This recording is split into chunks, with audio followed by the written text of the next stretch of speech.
Zidane en France, c'est une des personnalités les plus respectées et appréciées.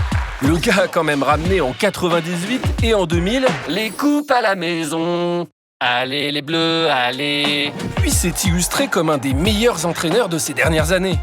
L'important, c'est pas les performances individuelles. Non, je déconne.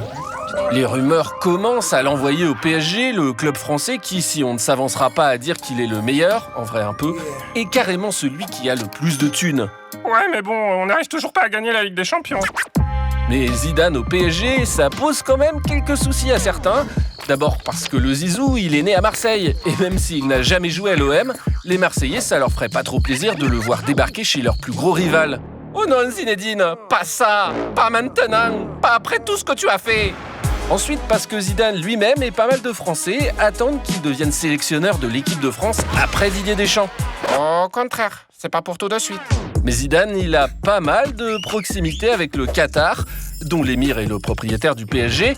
Il aurait soutenu la candidature du petit pays à la Coupe du Monde 2022, Coupe du Monde polémique, qui croule sous les appels au boycott. Tout ça contre une grosse somme qui varie selon les sources. 11 millions, 15 millions ou juste 3 millions d'euros pour sa fondation selon l'ancien Ballon d'Or. Du coup, on se dit quand même que Zidane et les dirigeants du Qatar, ils sont un peu copains. Sois mon ami. D'abord la poche gauche, toujours. Ok. Ce serait donc pas si saugrenu. On est loin de la sardine qui bloque le vieux port, comme on dit dans la cité phocéenne.